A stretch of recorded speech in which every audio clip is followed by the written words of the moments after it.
Welcome to video 3 of Module 5, Divorce and the Assets. My name's Leanna Bella. I'm a director and partner of Pearsons. And if this is the first video you've seen in this series, I strongly recommend you go back to the start so that you'll fully understand how it is we got to this point and what the relevant factors are. You can look at any one of our videos on either our Pearsons YouTube channel or on our Pearsons webpage. Now, if you've already seen all of the videos leading up to this point, you're ready to begin. In this particular video, we are going to look at the relevant factors that are taken into account in deciding your percentage split, or that is, the slice of the cake you're going to receive. From a technical point of view, there are two sections of the Act that are relevant, and I'm going to mention them to you just in case you've heard them before or you come across them in the future. So the first is Section 79(4) of the Family Law Act. What does that mean? Section 79(4) relates to the contributions which are relevant when you're thinking about how the assets should be divided. So what are the relevant contributions, or what does the law look at? General overview of this section, because of course every case is different and every fact situation is different, and you need to be aware of that. And that is where your lawyer can give you assistance in weighing up how valuable that contribution is. But from a general point of view, the items that are looked at are these. Your prior contributions, that is before you entered your relationship, that is living with your partner or sharing finances, what did each of you have? Did one of you have a house? Did one of you have savings? Did one of you have superannuation? Assets prior to the relationship. The next category would be special contributions during the relationship. Now, what can this consist of? There are unusual lump sums that have come into the relationship that are not as a result of the income that any of you earned. So regardless of income, was there an initial contribution or a special contribution during the course of the relationship as a result of an inheritance, a compensation claim, sometimes a redundancy, a gift or loan of money from family or friends, a windfall, or an interest-free loan, or something of that character. It's important that you know the amount and the date it was provided and what happened to it. Was it spent on a trip overseas? Has it been whittled away? Or was it spent on day-to-day living expenses, or on a mortgage or reduction of debt, or on a renovation or the purchase of a property? Or is it quarantined and in a separate bank account? These are the things you need to know, and they will affect the percentage split. The second factor determining the division of the assets is Section 75(2) of the Family Law Act, or what's referred to as needs.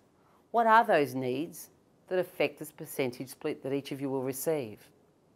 Well, again, there's a range of factors. They're covered under the Family Law Act, and the weight that each one is given will really depend on your particular case. There is, however, some general principles which apply. For example, needs are affected by who the children live with. How old are those children? Do they have disabilities? Do you or your partner have disabilities that will affect your ability to work in the future? Is there an income earning disparity? Does one of you earn much more than the other? And what is that disparity? That's also relevant to the percentage split. Has one of you carried out any wastage during the relationship? That is, excessive gambling, excessive drinking, drug abuse, where the funds have gone out which should have been retrieved during the course of the relationship. On other special needs that are taken into account, there are needs in relation to people that you have to support other than your own children, your ability to recover after a separation, the size of the pool. The smaller the cake is that you're dividing, the more cake you're going to receive if you have a lower income earning ability, dependent children, or a disability. The larger the cake, the more likely there's enough for each of you to be quite full and therefore to be satisfied with the percentage split to rehouse and move forward. And therefore, the percentage disparity between you in that split is likely to become closer and not as extreme. The maintenance that's being paid is a relevant factor. Are you going to be receiving child support if you've got the children, Or are you unlikely to receive child support? So will you have the complete financial responsibility of raising these children? Other expenses, such as private school fees, etc., are the topic of another video in this series. And so I strongly recommend you follow this series until you get to that point.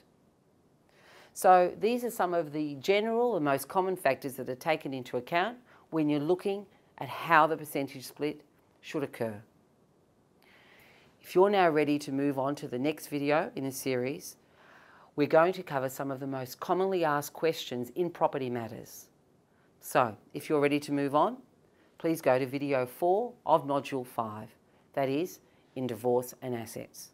Bye for now. All our videos in this YouTube series can be found through the Pearsons YouTube channel or by visiting the Pearsons website and following the links.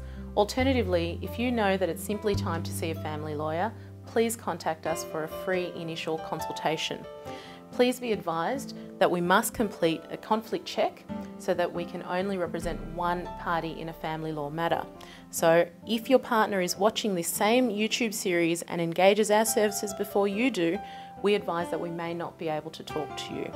Whatever it is that you choose, it's our wish that throughout this YouTube series, you can finally gain a sense of certainty so that you know where you stand.